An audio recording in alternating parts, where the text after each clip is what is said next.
미국 정부가 북한의 제재 회피를 도운 중국 해운사 2곳에 대해 제재를 가했습니다. 또 제재 물품 환적 행위에 관한 해상거래주의보도 갱신 발령하는 등 대북 압박 기조를 이어갔습니다. 지열 발전소에 의해서 지진 피해를 입은 포항시는 특별법을 만들어서 피해를 배상하라고 정부에 요구했습니다. 손해배상 소송에 참여하겠다는 주민 수도 하루 만에 1,000명을 넘어섰습니다. 가수 정준영 씨가 성관계 영상을 불법 촬영하고 유포한 혐의로 구속돼 종로경찰서 유치장에 수감됐습니다. 법원은 범죄 사실이 소명되고 증거인멸의 우려가 있다며 영장을 발부했습니다. 김학의 전 법무부 차관의 별장 성접대 의혹과 관련해서 검찰 과거사위는 이르면 다음 주쯤 재수사를 권고할 것으로 알려졌습니다. 박상기 법무장관은 가장 효과적인 수사 방법을 택하겠다고 밝혔습니다. 회원 22억 명을 거느린 소셜미디어 업체 페이스북이 개인정보를 허술하게 관리해온 사실이 또 드러났습니다. 최고 6억 명 회원의 비밀번호를 암호화하지 않고 보관해 위험에 노출시켰습니다. 중부와 전북 내륙에 한파주의보가 내려진 가운데 서울 아침 기온이 영하권으로 떨어지는 등 꽃샘추위가 찾아왔습니다.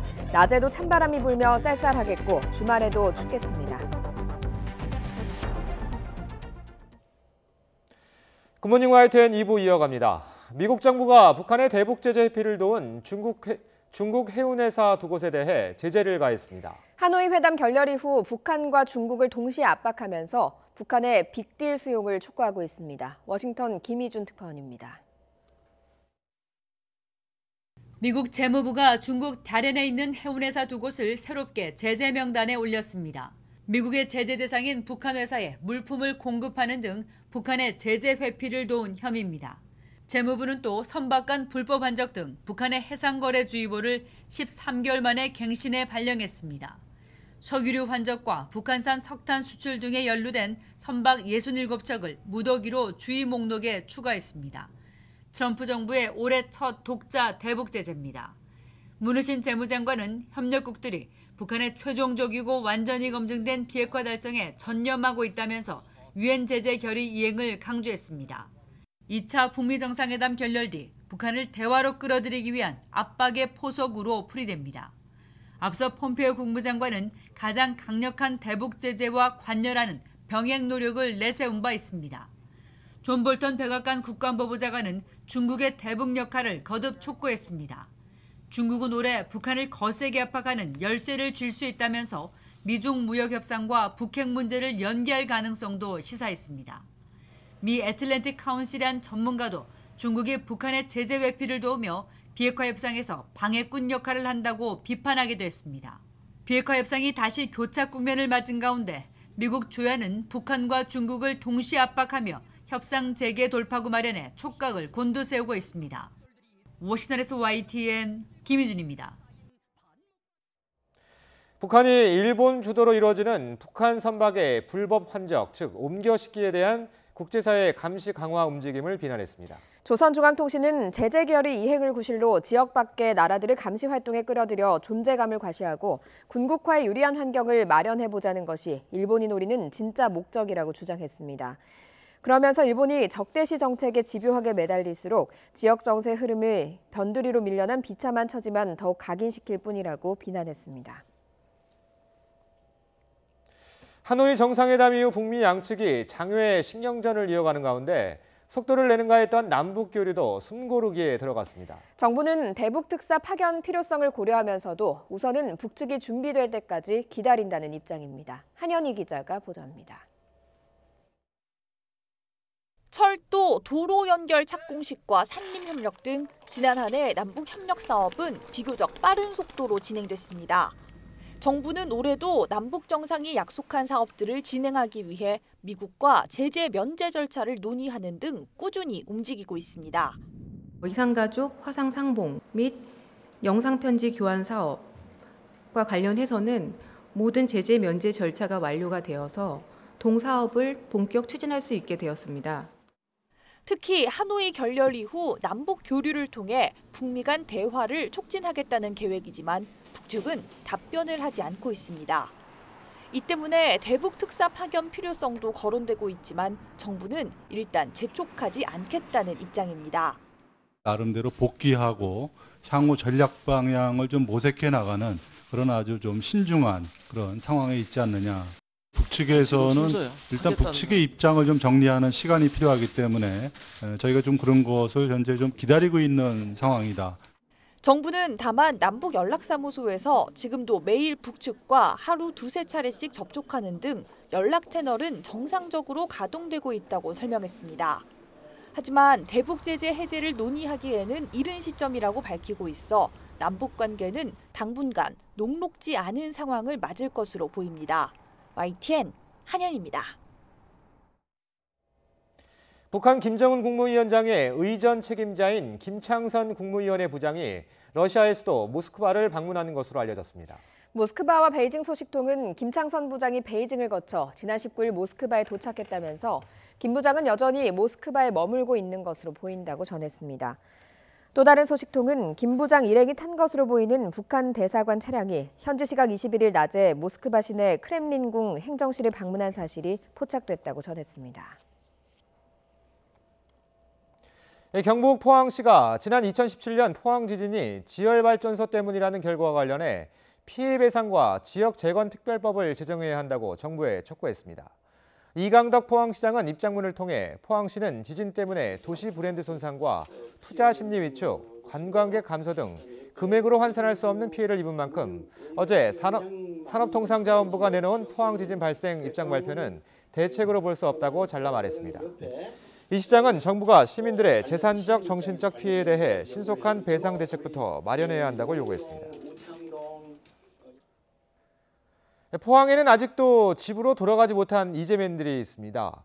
대책이 마련되고 소송도 있다지만 주민들은 일단 사는 문제부터 해결해달라고 호소하고 있습니다.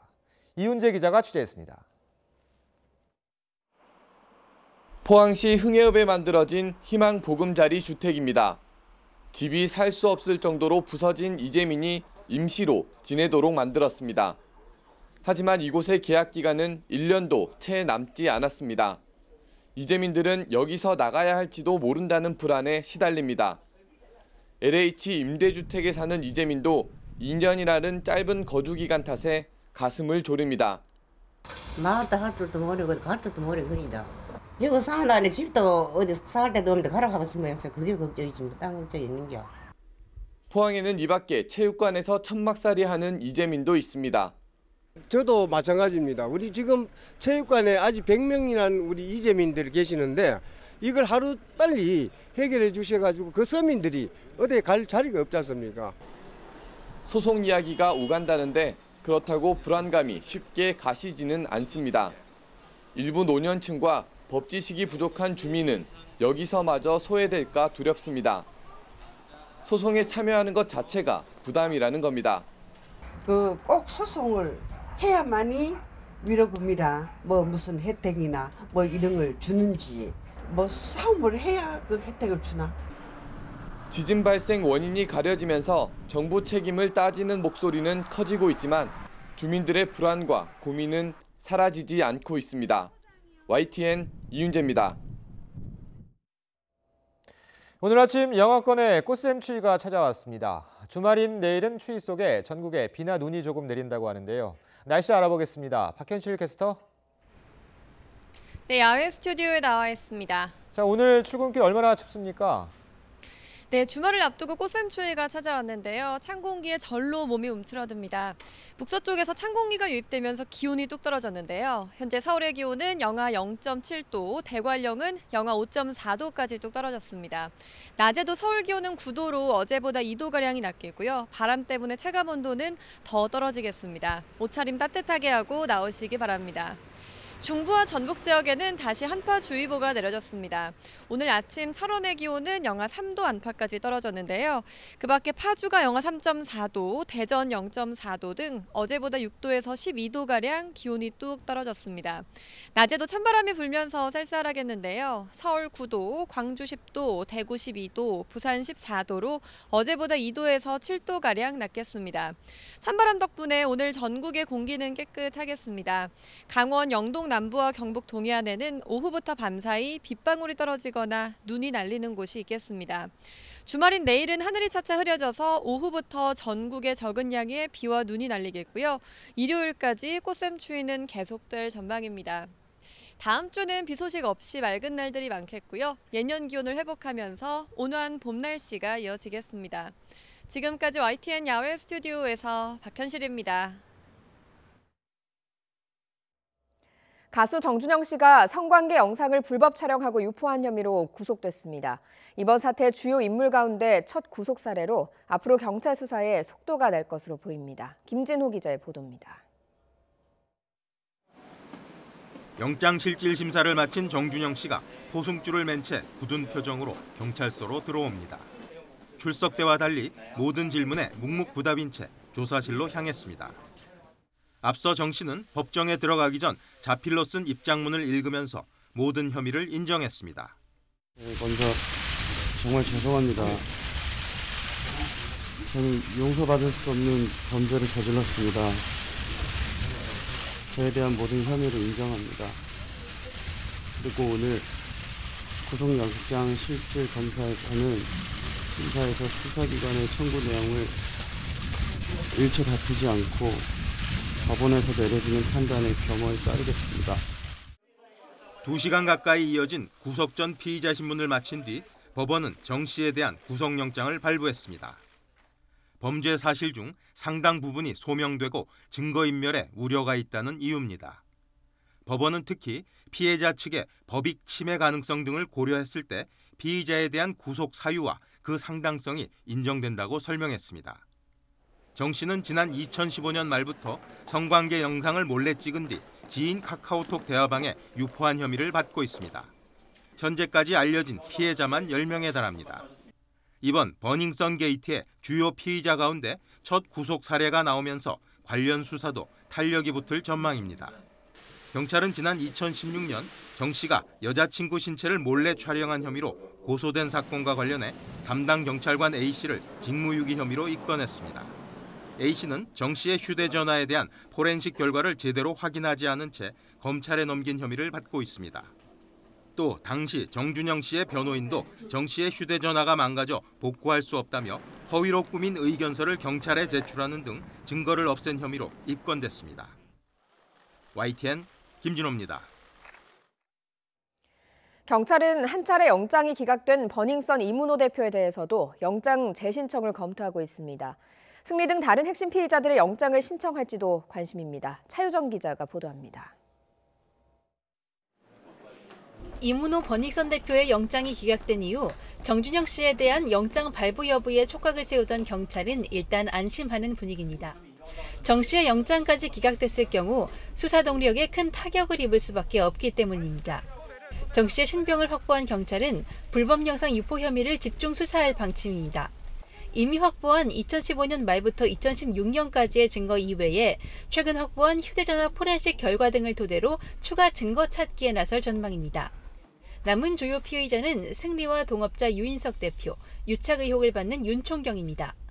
경찰은 이들의 신병도 확보하기 위해 주력할 방침이지만 쉽지는 않을 거라는 관측도 많습니다.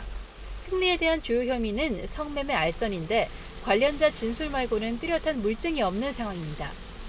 일반 음식점을 유흥주점으로 불법 운영한 식품위생법 위반 혐의는 처벌 정도가 약해 구속으로까지 이어지지 못할 가능성이 큽니다. 유 대표는 수사무마를 청탁한 적이 없고 투자자 성접대 의혹도 농담 수준이었다는 등 관련 의혹을 조목조목 반박하며 법적 공방에 나설 태세입니다. 윤 총경도 공무상 비밀누설 혐의만으로 영장 신청이 쉽지 않다는 의견이 많은 만큼 경찰은 다른 주요 피해자들의 다른 범죄 혐의를 찾는 데에도 주력할 것으로 보입니다. YTN 차유정입니다. 그룹 FT 아일랜드의 전 멤버 최종훈 씨도 입건됐습니다. 최 씨는 과거 음주운전이 적발됐을 때 단속 경찰관에게 뇌물을 건네려 한 것으로 드러났습니다. 서울지방경찰청은 최 씨를 뇌물공여 의사표시 혐의로 입건했다고 어제 밝혔습니다. 앞서 최 씨는 지난 2016년 서울 이태원에서 음주 단속에 적발됐는데 이를 눈 감아주는 대신 200만 원을 주겠다고 제안했다가 단속 경찰관의 거부로 무산됐습니다. 다음 소식입니다. 검찰 과거사위원회 진상조사단은 조사 시한이 연장되긴 했지만 강제 수사가 어렵다 보니 한계가 많습니다. 조만간 김학의 전 차관 별장 성접대 의혹 일부에 대해서 재수사를 권고할 것으로 보이는데요. 독립적인 수사가 관건입니다. 신지원 기자가 보도합니다. 검찰 과거사위원회는 김학의 전 법무부 차관의 별장 성접대 사건 일부에 대해 미리 검찰에 수사 권고하는 방안을 검토하고 있습니다. 조사 기간은 2달 정도 남았지만 범죄 혐의가 포착된 부분부터 우선적으로 강제 수사로 넘길 가능성이 큽니다. 과거사위는 이르면 다음 주 정례회의에서 재수사를 의뢰할 것으로 보입니다. 지금까지 제기된 의혹은 크게 2가지.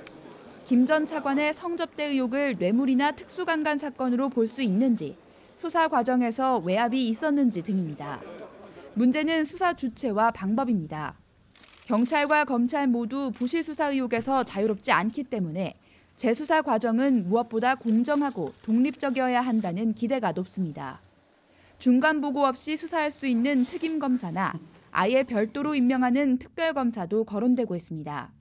하지만 김 전 차관이 공직을 떠난 지금 현직 검사의 중대범죄 사건만 수사하는 특임검사에게는 사건을 맡기기 어렵고 국회 의결을 거쳐야 하는 특별검사는 불필요한 정쟁으로 번질 우려가 있습니다.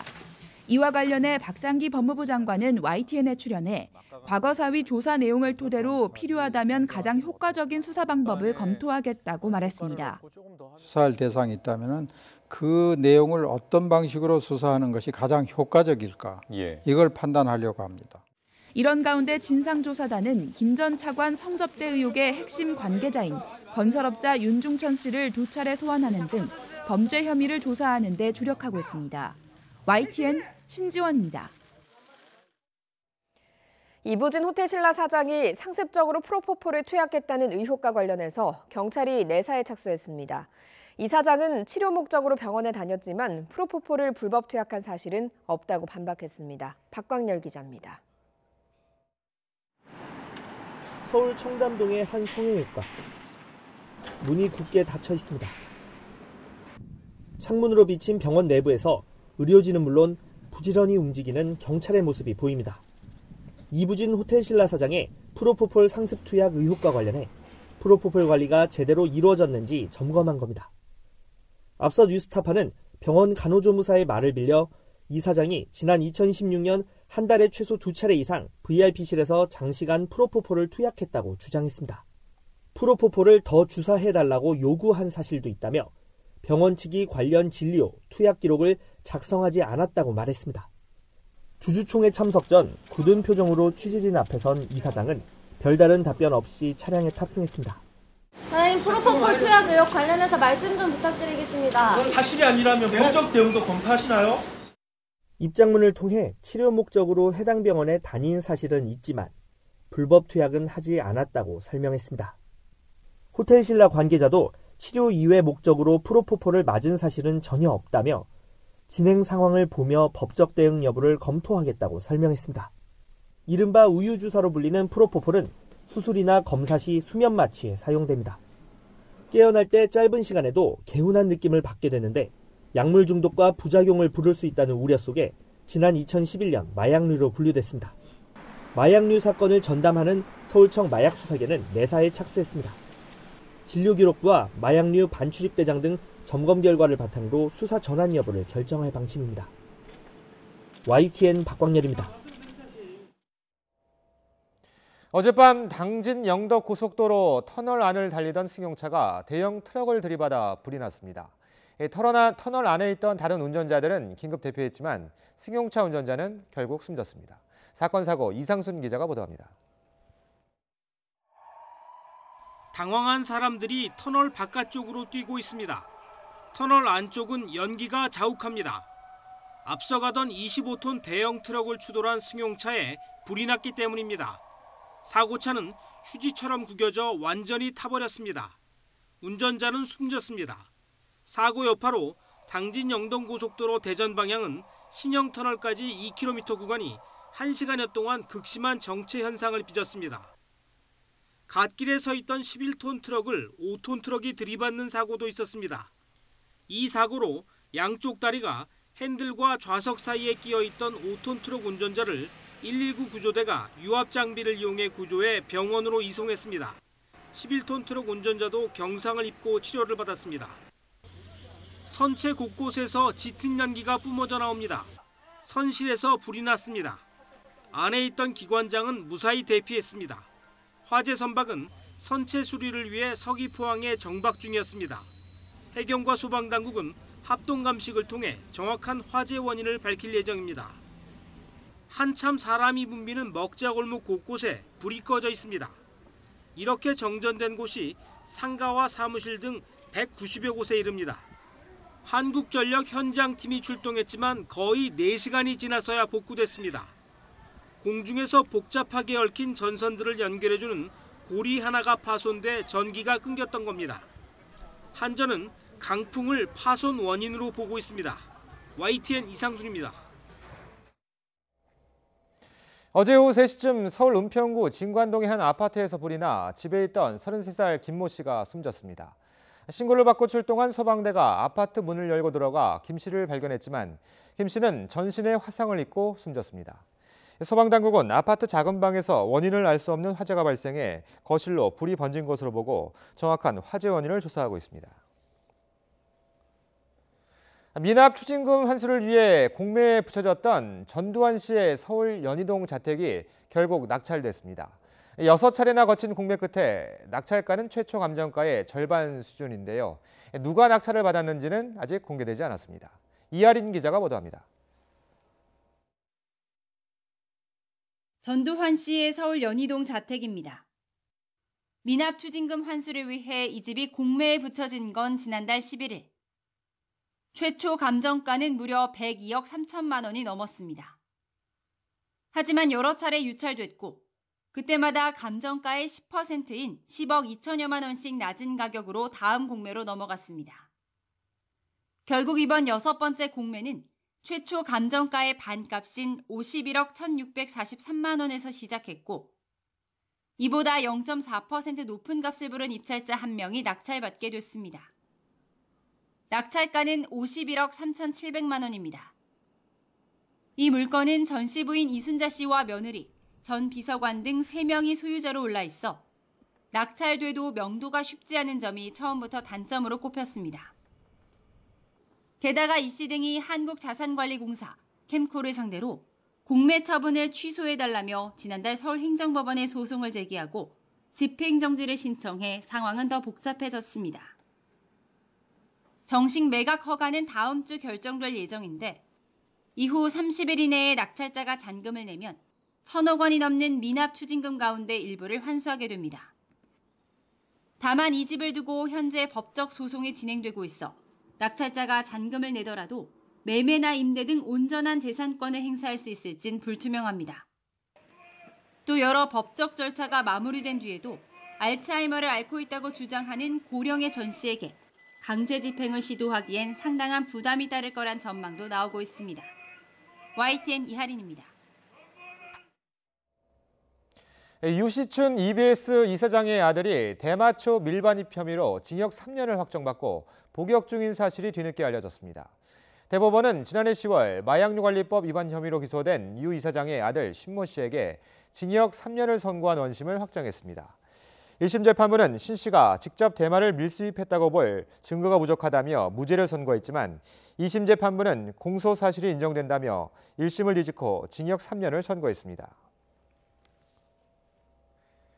청담동 주식부자 이희진 씨의 부모를 살해한 혐의로 구속된 피의자의 어머니가 범죄 수익금 2억여 원을 들고 경찰에 출석했습니다. 경기 남부경찰청은 구속된 피의자 김 씨의 어머니 A 씨가 어제 오전 사건을 담당하는 안양동안경찰서에 출석해 참고인 조사를 받았다고 설명했습니다. A 씨는 2억여 원을 경찰에 낸 것으로 확인됐는데 경찰은 피의자 김 씨가 붙잡히기 전 맡겨놓은 돈이라는 취지로 진술했다고 설명했습니다. 내년 총선에 전초전 성격을 갖는 4.3 보궐선거 공식 선거운동이 시작됐습니다. 경남 지역의 2석을 놓고 치르는 미니 선거지만 누구도 쉽게 승리를 장담할 수 없는 지역이라 여야 모두 총력전에 나서고 있습니다. 최민기 기자입니다. 공식 선거운동 첫날 최대 격전지 창원 성산에서 출정식에 나선 더불어민주당은 힘있는 여당을 강조했습니다. 여당 출신의 도지사와 지자체장과 함께 지역 경제를 살리겠다며 지지를 호소했습니다. 의회를 거쳐서 종합행정을 해왔던 자치행정의 경력자입니다. 저 국민에게 국회로 보내주신다면 당당히 성산 구민을 위해서 열심히 일하겠습니다. 반면 자유한국당은 황교안 대표는 물론 나경원 원내대표와 오세훈 전 시장, 김태호 전 경남지사까지 모두 지원 사격에 나섰습니다. 이른 아침 출근길 인사부터 시작한 황교안 대표는 문재인 정부 심판론을 전면에 내세워 한 표를 부탁했습니다. 이 정권의 엉터리 경제 정책, 실패한 좌파 사회주의 경제 실험이 우리 창원 경제를 무너뜨리고 있는 것입니다. 정의당은 진보정치 1번지이자 고 노회찬 의원의 지역구였던 창원 성산만큼은 반드시 지켜내겠다는 각오입니다. 특히 민주당과 단일화가 성사되면 한국당과의 일전이 예상되는데 이정미 대표는 연일 황교안 대표를 향해 맹공을 퍼붓고 있습니다. 이 세 가지에 대한 명확한 답변 없이는 황교안 대표는 자유한국당은 이곳 창원 시민들을 모독하는 모든 행동을 중단해야 될 것입니다. 통영 고성의 경우에도 민주당과 한국당의 접전이 선거 당일까지 이어질 것이란 관측도 나오고 있어 결과는 쉽게 예상할 수 없다는 분석이 나오고 있습니다. 단 2석을 차지하기 위한 싸움이지만 내년 총선을 내다볼 수 있는 전초전 성격이 짙다는 점에서 여야의 총력전은 선거운동 기간 내내 이어질 전망입니다. YTN 최명기입니다. 5.18 망원 의원에 대한 징계를 논의하기 위한 국회 윤리심사자문위원회의 자유한국당 추천위원들이 전원 사퇴 의사를 밝혔습니다. 민주당이 5.18 유공자를 위원장으로 앉혔다는 게 이유입니다. 민주당은 징계를 피하려는 꼼수라고 비판했습니다. 우철희 기자입니다. 국회의원의 징계 여부와 수위를 권고하는 윤리심사자문위의 자유한국당 추천위원 3명이 국회를 찾아 사의를 전달했습니다. 가장 연장자가 위원장을 맡는 관례에 따라 당초 한국당이 위원장을 맡기로 돼 있었는데 민주당이 더 연장자를 위촉해 위원장 자리를 가져갔다는 게 단초가 됐습니다. 한국당 추천위원들은 민주당 뜻대로 심사를 진행하기 위한 의도라고 주장했습니다.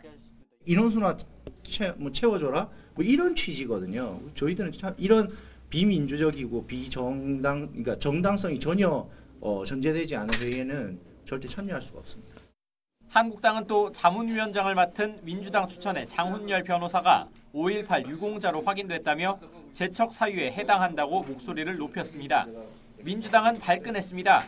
한국당이 일부러 시간을 끌어 5.18 망원 의원에 대한 징계를 하지 않으려는 꼼수라고 비판했습니다. 윤리특위 일정 전체를 늦추는 결과를 낳게 되고 결국 윤리특위의 망원 3인방에 대한 징계 의지마저 의심받을 수 있기 때문입니다. 또 5.18 유공자라고 해서 재척해야 한다는 규정은 어디에도 없다며 정 문제가 된다면 5.18 망원 심사에만 빠지면 된다는 입장입니다. 민주당은 한국당 추천위원을 빼고 회의를 개최하기로 했지만 한국당은 반쪽짜리 자문위 의견을 수용할 수 없다는 점을 분명히 하고 있습니다. 심사자문위원회는 전원 참석, 전원 합의 그런 전통을 고수해 알고 있거든요. 5.18 망원 의원 등에 대한 징계 논의가 첫 발을 떼나 싶었지만 한국당 자문위원들의 전원 사퇴로 시작 단계부터 휘청거리게 됐습니다. YTN 우철입니다. 선거제 패스트트랙에 대한 당내 반발로 새로운 협상안을 내놓은 바른미래당이 공수처법 개정이 안 되면 패스트트랙도 없다며 배수진을 쳤습니다. 사실상 여야 사당 공조에서 이탈하기 위한 출구 전략 아니냐는 관측도 나오고 있어서 선거제 개편에 낀 먹구름이 더욱 짙어지고 있습니다. 최기성 기자입니다. 의원총회에서 5시간 경론 끝에 공수처법 개정을 선거제 패스트트랙 처리의 조건으로 내건 바른미래당. 김관혁 원내대표는 패스트트랙이 무산되면 직을 걸겠다며 민주당을 압박했습니다. 제가 그 부분에 관해서는 책임을 지겠다고 말씀을 드렸기 때문에 제가 정치적인 책임을 지는 것이 저는 마땅한 도리라고 생각합니다. 공수처의 수사권과 기소권을 분리하고 공수처장 추천에 야당 영향력을 높인 수정안을 받아들이지 않으면 패스트트랙도 없다고 배수진을 쳤습니다. 김학의 전 차관의 사건이 흔적조차 없어지는 최악의 상황이 없도록 대통령과 여당의 영향력을 차단하여 최소한의 견제와 균형의 원리를 민주당은 난색을 표했습니다. 사개특위 여당 간사인 백혜련 의원은 선거제에서 민주당이 기득권을 내려놨는데 다른 당도 양보해야 한다고 말했고 당 회의에서는 바른미래당의 협상안이 공수처를 무력화시키는 방안이라며 수용하기 어렵다는 목소리가 나왔습니다. 작은 경찰단이 하나 만들어지는 것에 다름 아닐 수 있다는 우려 같은 것이 있습니다. 명확한 바른미래당의 입장 같은 것이 좀 정리되었으면 좋겠다. 민주당 지도부는 바른미래당 내부 반발로 인한 갑작스러운 브레이크에 당혹스러운 표정입니다. 언론을 통해서 제가 들었고 그것만으로는 어떤 배경에서 어떤 의도에서 그렇게 했는지 진위를 잘 모르겠습니다. 그래서 그건 좀 알아보고 난 후에 판단해야 될 것 같습니다. 자유한국당은 선거제 패스트트랙 추진이 좌파 독재를 위한 검은 의도라며 여야 사당 공조를 흠집내는 데 집중했습니다.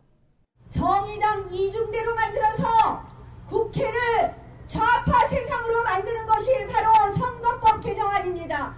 그래서 저희가 반대하는 겁니다, 여러분.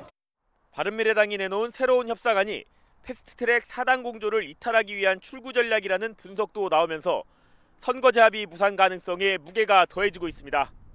YTN 최기성입니다.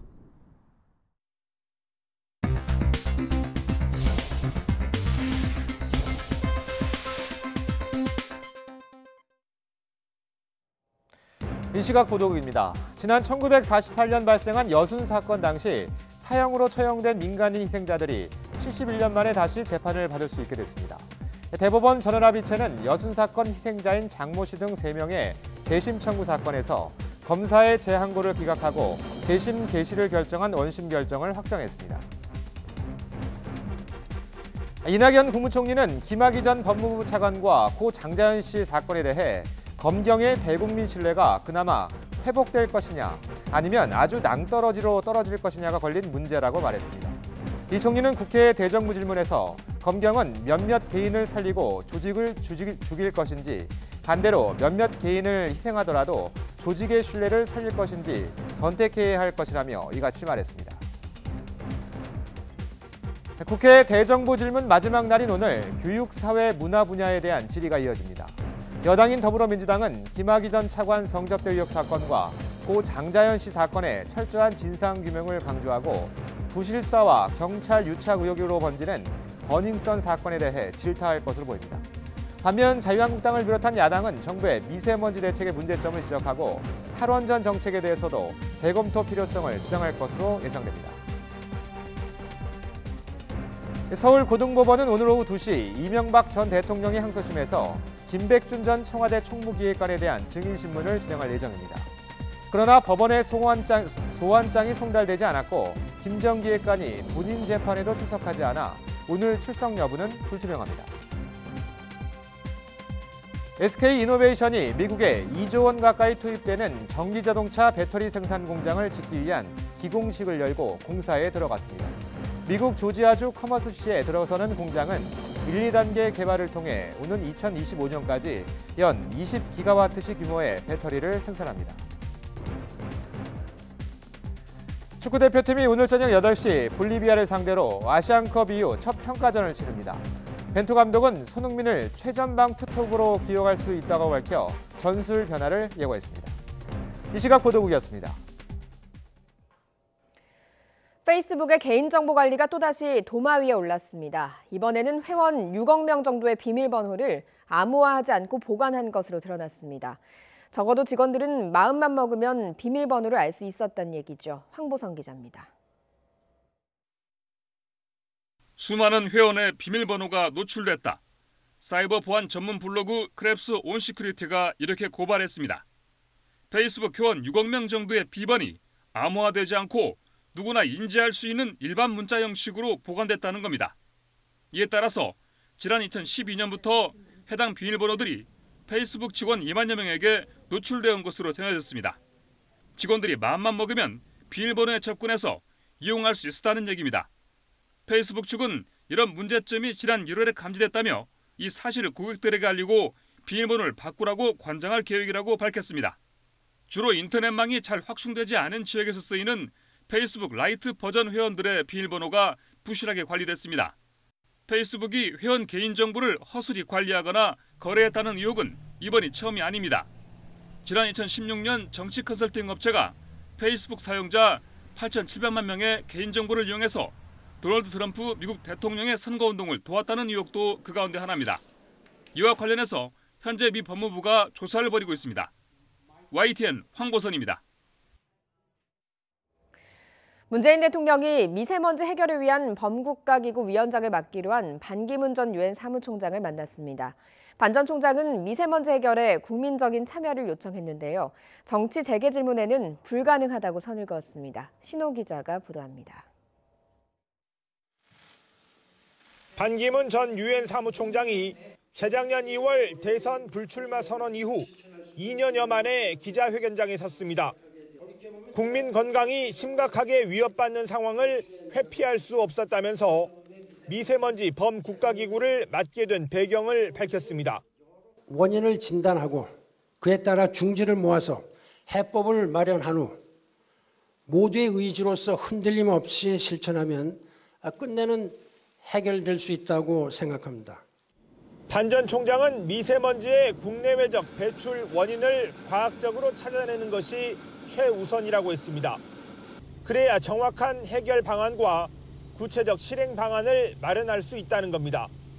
기구를 만든다고 미세먼지가 해결되는 것이 아니라 개인부터 업계, 정치권, 정부까지 참여해 사회적 해결책을 도출하도록 하겠다고 밝혔습니다. 정부 각 부처는 특단의 각오로 미세먼지와의 전쟁에 임해야 합니다. 정치권은 미세먼지 문제를 정치적 이해득실에 따라 접근해서는 절대로 안 될 것입니다. 반 전 총장은 미세먼지 해결에 중국 등 동북아의 협력과 공동 대응도 중요하다면서 유엔 사무총장으로서 쌓은 인맥이 자산이 될 수 있다고 설명했습니다. 다음 주 보아우 포럼에서 리커창 중국 총리나 다른 지도자들을 만나서도 자연스러운 협의를 하게 될 거라고 소개했습니다.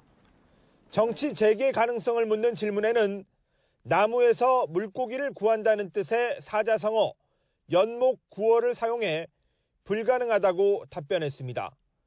앞서 반 전 총장을 만난 문 대통령은 미세먼지 문제를 한국과 중국이 공동의 문제로 인식하고 해결하기 위한 노력이 필요하다고 강조했습니다. 이번에 만들어진 기구가 민간과 공공을 아우르는 범국가적 성격이라는 측면에서 반 전 총장만큼 적합한 사람이 없다며 기대를 밝혔습니다. 청와대는 미세먼지 범국가기구의 결정은 곧바로 행정부의 결정으로 전환될 정도로 무게감이 클 것이라면서 반 전 총장이 여야를 넘나들며 기구를 구성할 것이라고 설명했습니다. YTN 신호입니다. 문성혁 해양수산부 장관 후보자가 해외에서 1억 원이 넘는 연봉을 받으면서도 월 300만 원이 넘는 공무원 퇴직연금을 꼬박꼬박 수령한 것으로 확인됐습니다. 현행 제도상으로는 문제가 없지만 형평성 논란이 일고 있습니다. 보도에 이승윤 기자입니다. 문성혁 후보자가 한국해양대학교를 휴직하고 유엔 산하기관이 스웨덴에 세운 세계 해사대학교 교수로 취임한 건 지난 2013년. 지난해까지 매년 1억 3,300만 원의 연봉을 받아왔습니다. 그런데도 매달 316만 원의 퇴직연금까지 같이 수령한 것으로 확인됐습니다. 하지만 이런 사례는 흔치 않습니다. 보통 공무원이 퇴직한 뒤 연금 수령액보다 많은 소득이 발생하면 연금 지급액을 최대 50%까지 깎을 수 있습니다. 소득이 없는 퇴직자를 돕는다는 기본 취지와 빡빡한 공무원 연금의 재정 상황을 고려한 조치입니다. 그런데도 문성혁 후보자가 정상적으로 퇴직연금 전액을 받을 수 있었던 것은 현행 공무원 연금법의 한계 때문. 문 후보자의 연봉과 같이 해외에서 발생한 비과세 근로소득은 연금 지급액을 제한할 수 있는 소득의 범위에 포함되지 않습니다. 연금 지급의 형평성을 둘러싼 논란이 일어날 수 있는 대목입니다. 민원이 많이 불만을 갖고 있는 분도 많이 있고 네. 그렇기 때문에 아마 그 부분에 대해서는 논의를 좀 하고 있는 걸로 알고는 있어요. 공무원 연금공단은 인사혁신처 등과 관련 사례를 더 연구해 다각도로 보완책을 마련해 나가겠다고 설명했습니다. YTN 이승윤입니다. 주식 거래로 손해를 봐도 세금을 내야 해 논란이 되어온 증권거래세율이 올해 상반기 안에 소폭 내립니다. 증시 활성화에 대한 기대감이 커지는 가운데 중장기적으로는 폐지해야 한다는 목소리도 나오고 있습니다. 보도에 오인석 기자입니다. 증권거래세는 주식거래에서 손실을 입어도 세금을 물려 조세 원칙에 어긋난다는 불만이 제기돼 왔습니다. 또 시가총액 15억 원이 넘는 경우 별도의 양도소득세도 부과해 이중과세 논란도 있었습니다. 증권거래세율 인하를 검토해오던 정부가 올 상반기 안에 세율을 내리기로 했습니다. 자본시장 세제도 모험자본 투자에 적합하도록 개선하겠습니다. 모험자본의 공급 그리고 투자자금 회수 등 증권시장 기능 활성화를 위해서 증권거래세 인하를 추진하고 현행 0.3%인 코스피와 코스닥 상장 주식에 대한 거래세 세율은 각각 0.05%포인트 인하됩니다. 비상장 주식은 0.5%에서 0.45%로 내립니다. 코넥스 주식에 대한 증권거래세는 0.3%에서 0.1%로 더 큰 폭으로 인하됩니다. 또 비상장 주식과 해외 주식 사이에 발생한 이득과 손실에 대해서는 1년 단위로 계산하는 방식을 허용하기로 했습니다. 다른 국가들의 증권 거래세를 살펴보면 미국과 독일은 거래세가 없고 싱가포르와 홍콩, 중국 등은 한국보다 낮습니다. 증권업계는 거래세 인하가 증시와 자본시장 활성화에 도움을 줄 것으로 기대하고 있습니다. 장기적으로는 폐지해야 한다는 목소리도 나오고 있습니다. 정부의 입장에서도 상당히 부담으로 작용할 수밖에 없기 때문에 증권거래세의 인하 및 폐지는 단계적인 완만한 형태로 이루어지는 것이 더 합리적인 방향성이라고 볼 수 있습니다. 지난해 6조 원이 거쳤던 증권거래세 세수는 거래세 인하로 올해 1조 원 이상 줄어든다는 전망이 나오고 있습니다. 이와 관련해 홍남기 경제부총리는 증권거래세 폐지가 아닌 단계적 인하 계획을 갖고 있다고 밝혀 양도세 과세 확대 검토 등을 거쳐 추가로 거래세 인하를 추진할 것으로 예상됩니다. YTN 오인석입니다. 문재인 대통령이 혁신 창업기업과 중소기업들도 충분한 자금을 조달할 수 있도록 부동산 담보 위주인 대출 관행을 전면 혁신하겠다고 말했습니다. 기업의 기술력이나 성장 가능성만으로도 돈을 빌릴 수 있어야 한다는 취지입니다.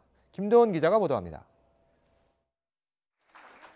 문재인 대통령이 대출 업무를 맡은 은행 직원들을 만났습니다.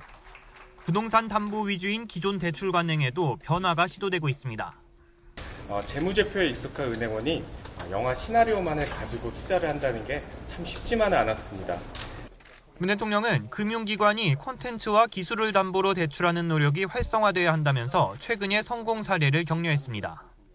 최근에 히트한 극한 직업도 여기 투자했습니다. 네, 그래요? 이번에 1월에 투자했습니다. 그거는 좀 부럽겠네. 특히 담보가 부족한 혁신 창업 기업과 중소기업을 위해선 은행이 부동산 담보와 과거 실적이 아닌 아이디어와 기술력 같은 기업의 미래 성장 가능성을 평가해야 한다고 강조했습니다. 이 과정에서 손해가 나더라도 직원 개인에게 책임을 묻지 않는 등 정부의 금융기관 감독 방식 개선도 주문했습니다. 금융회사가 혁신 산업을 적극 지원하면서 발생한 손해에 대해서는 해당 임직원의 고의, 중과실에 의한 것이 아니면 적극적으로 면책하겠습니다. 혁신기업 지원을 위해 올해부터 부동산 담보가 충분치 않아도 기계, 재고, 특허권 등을 묶어서 평가해 대출받을 수 있는 일괄 담보 제도가 전면 시행됩니다. 또 기술력을 신용평가에 반영해 혁신 중소기업에 신규 자금 100조 원을 공급하고 주력 산업 중소기업엔 12조 5천억 원, 관광, 보건의료 등 서비스 산업엔 정책 자금 60조 원을 투입합니다. 혁신 창업기업과 중소기업의 금융의 문은 너무 좁다고 문 대통령은 평가했습니다. 금융의 혁신이 있어야 제2의 벤처붐도 일고 4차 산업혁명 시대를 선도할 수 있다는 당부입니다. YTN 김도원입니다.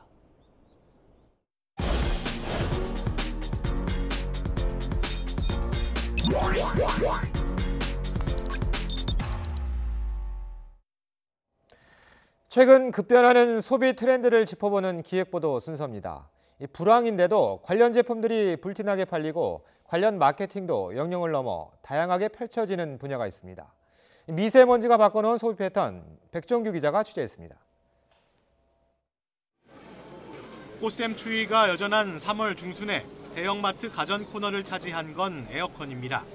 미세먼지의 공습으로 공기청정 기능이 있는 에어컨을 찾는 수요가 늘어나면서 예년보다 이른 시기에 에어컨 특별 판매 행사가 열린 겁니다. 미세먼지 제품 특별 행사가 약 15일간 진행될 예정이었는데 고객님들께서 많은 수요로 인해서 이제 일주일간 행사가 연장이 되었고 실제로 미세먼지 감소 기능까지 더해진 올인원 에어컨 판매량은 지난해보다 2.5배가량 뛰었습니다. 의류 관리기와 건조기 역시 미세먼지를 줄이는 데 효과가 있는 것으로 알려지면서 판매량이 같은 기간과 비교해 봤을 때 각각 20% 가까이 늘어난 것으로 확인됐습니다. 가정의 부엌 풍경도 바뀌었습니다. 조리할 때 나오는 유해가스를 줄여주는 에어프라이어가 인기를 끌고 있고 전기레인지는 필수 가전의 반열에 올랐습니다. 전기레인지 시장은 미세먼지와 공기질에 대한 관심이 커지면서 올해 100만 대 규모로 성장할 것으로 보입니다. 미세먼지 주의보가 예고된 날은 소비하는 장소도 바꾸게 합니다. 대형마트는 평소보다 썰렁한 반면 인터넷 쇼핑몰은 주문량이 15% 이상 늘어납니다. 공기청정기나 관련 용품들을 많이 찾고 계시고요. 관련된 상품 판매도 증가하는 추세입니다. 지금 미세먼지 용품 테마관이라는 걸 별도로 마련해서 고객 쇼핑 편의를 돕고 있습니다. 불황 속에서도 미세먼지라면 기꺼이 지갑을 여는 소비자들이 많아지면서 관련 마케팅도 주류 등으로까지 퍼지고 있습니다. 청정지역, 골든 트라이앵글 지역을 발견했고 거기 내가만 100% 쓴다고 하면 소비자들께서 어떤 그 미세먼지 시대의 어떤 염려나 이런 부분을 조금 해소하시면서 맥주를 드실 수 있으시지 않을까. 최근에는 패션과 화장품까지 미세먼지 차단 제품이 쏟아지고 있는 가운데 안전하고 신중한 소비가 필요하다는 목소리도 나옵니다. YTN 백종규입니다.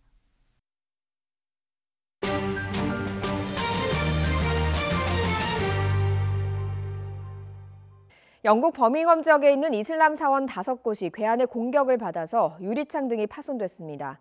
경찰은 현지 시각 오전 2시 30분 한 남성이 큰 망치로 한 이슬람 사원의 유리창을 내리쳤다는 신고를 접수했습니다. 이어 45분 뒤에 다른 지역의 이슬람 사원이 공격을 받는 등 오전 10시까지 모두 5곳의 창문과 유리창이 잇따라 파손되는 사건이 발생했습니다. 경찰은 대테러 담당 경찰을 투입해 사건을 조사하고 있으며 아직 범행 동기 등은 밝혀지지 않았다고 밝혔습니다. 아프리카 남부 모잠비크에서 사이클론 이다이로 인한 사망자가 242명으로 늘어났습니다. 모잠비크 환경장관은 기자회견에서 지금까지 약 3,000명이 구조됐고 사망자는 242명이라고 발표하면서 아직 15,000명이 구조를 기다리고 있다고 덧붙였습니다. 지난 18일 필리프 뉴시 모잠비크 대통령은 대국민 연설을 통해서 사망자가 1,000명을 넘을 수 있다고 우려했습니다. 오늘로 미중 간의 무역 전쟁이 시작된 지 꼭 1년이 됐습니다. 관세 전쟁을 넘어서 패권 다툼으로 번진 두 강국의 총성 없는 전쟁에 지난 1년간 글로벌 경제도 크게 흔들렸는데요. 미국과 중국이 무역 전쟁에 합의하더라도 넘어야 할 산이 많습니다. 김영수 기자입니다. 도널드 트럼프 미 대통령은 지난해 3월 중국산 수입품에 관세 폭탄을 부과할 수 있는 행정명령에 서명하면서 무역 전쟁에 포문을 열었습니다. 중국의 지식재산권 침해와 기술 착취로 미국 기업들이 피해를 입은 만큼 관세를 매기겠다는 겁니다. We have a tremendous intellectual property theft situation going on, which likewise is hundreds of billions of dollars. 하지만 중국의 반발은 거셌고 양국은 지난해 여름 대규모 관세 폭탄을 주고받으며 본격적인 무역 전쟁을 시작했습니다. 重申一下，针对美方的举措，中方不得不进行反制，来坚决地捍卫我们自身的正当合法权益。 양국의 싸움은 세계 최대 강국 슈퍼파워를 차지하려는 패권 경쟁으로 번졌습니다. 보호무역주의는 더 강화됐고 세계 경제는 크게 흔들렸습니다. 이 여파로 중국은 15년 만에 가장 낮은 성장률을 기록했습니다. 중국 증시는 폭락했고 뉴욕 증시도 급락하자 양측은 지난해 12월 정상회담과 함께 고위급 회담을 재개했습니다. I look very much forward to the dinner. I look very much forward to the discussion, and I'm sure discussions after. But the relationship is very special. The relationship that I have with President Xi. 我们都承担着为这个世界和平繁荣的很大的责任。我们的合作才有利于推动这个世界的和平繁荣。 전문가들은 양국이 극적으로 합의하더라도 미래 먹거리 산업을 놓고 패권 경쟁을 계속할 것으로 보고 있습니다. 특히 미국이 유럽연합과 일본에 대한 통상 압박도 강화할 경우 세계 경제 타격이 불가피할 것으로 내다봤습니다. YTN 김영수입니다.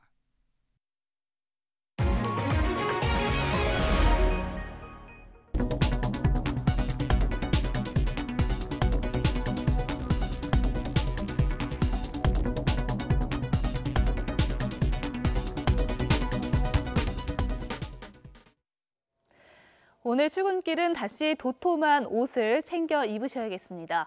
밤사이 찬 공기가 밀려 내려오면서 봄을 시샘하는 꽃샘추위가 찾아왔는데요. 현재 중부와 전북 지역에 한파주의보가 내려졌습니다. 기온이 뚝 떨어졌습니다. 대관령 기온이 영하 5.4도, 서울 영하 0.7도, 남부 지역도 봉화와 장수가 영하권 추위를 보이고 있습니다. 낮에도 찬바람이 쌩쌩 불며 쌀쌀하겠습니다. 주말에도 꽃샘추위가 이어지는 가운데 오후부터는 곳곳에 비나 눈이 한 차례 오겠습니다. 이후 일요일인 모레는 맑겠지만 다시 기온이 영하 1도까지 내려가면서 춥겠고요. 일요일 낮부터 기온이 점차 오름세로 돌아서겠습니다. 오늘 내륙은 맑겠고요. 공기도 비교적 깨끗하겠습니다. 다만 오후부터는 동해안 지역에 산발적으로 빗방울이 조금 떨어지거나 눈이 날리겠고 너울성 파도도 높게 일 것으로 보입니다. 지역별 현재 기온입니다. 어제보다 6도에서 12도가량 낮은데요. 서울 기온이 영하 0.7도, 대구 3.8도, 전주가 2도까지 내려가 있습니다. 낮 기온도 어제보다 2도에서 7도가 낮겠습니다. 서울의 한낮 기온이 9도에 그치겠고요.